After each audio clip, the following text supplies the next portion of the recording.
What trended today on social media?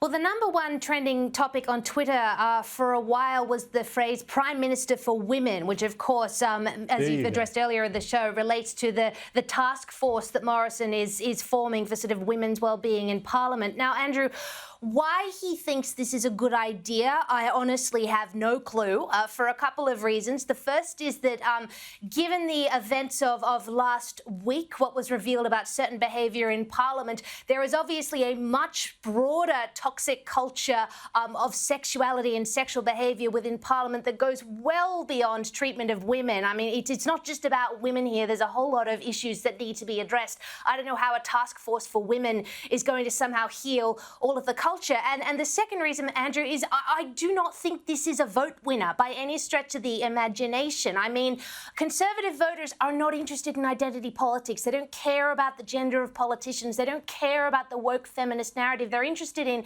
economic policy a lot of the time more than anything else. So what Conservative voters, men and women, will see this as is a capitulation to the left. And the worst thing Conservative parties can do is capitulate to the left. So the only people that Morrison is appealing to here, the only voters he's appealing to, are people on the left who are never going to vote for him anyway. So I feel very sorry for him. I can tell he's trying his absolute best, but I think this was a bad idea, and he's very lucky the election is not anytime soon. Yeah, well, golly gosh, I suspect you're right. Anything else trending, like Brisbane with this lockdown? Oh, yeah, you bet Brisbane lockdown was trending, and there were a lot of people on my Twitter feed who were absolutely not happy about it. But of course, there are those people who are still very happy to be bossed around by the Palaszczuk government for some reason. They're still kind of buying it. But really, Andrew, what it exposes is that if you need a 3-day lockdown in order for your contact tracing team to effectively trace the contacts of 4 cases, just 4 cases, then I'm sorry, there's something very under-resourced about the contact tracing team. I mean, compare it to New South Wales. It's ludicrous. Brisbaneites and Queenslanders should be extremely angry with Anastasia Palaszczuk not being happy to be bossed around by her, for goodness sake.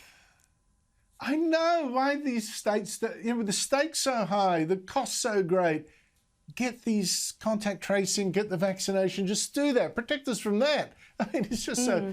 Anyway, look, our new Defence Minister, Peter Dutton, used to be Home Affairs Minister, says he's sick of the abuse on Twitter and is ready to sue anyone who defames him, even people he says hiding behind fake names and accounts. Now, this comes after he forced Green Senator Larissa Waters to issue a grovelling apology and retraction last week for tweeting that he was a rape apologist, a vile, vile accusation. And I'm glad that she apologised. No doubt it was at the end of a legal threat. Now, suing Twitter trolls, though, I'm torn. Is this a blow against free speech or a blow against the vile abuse of anonymous trolls?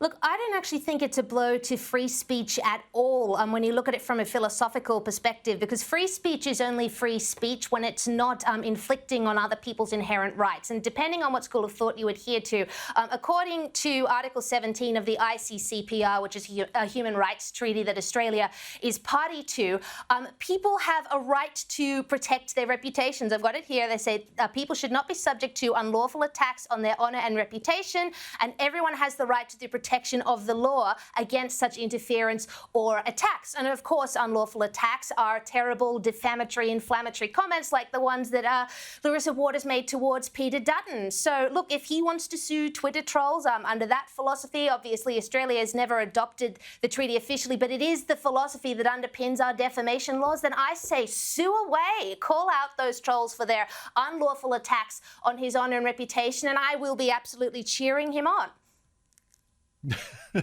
Except, Daisy, I kind of rather would wish that our Defence Minister has more things to do with his time, like the defence of the nation, than pursue trolls. I mean, I'd like to see Mike Carlton dragged up and all that kind of people.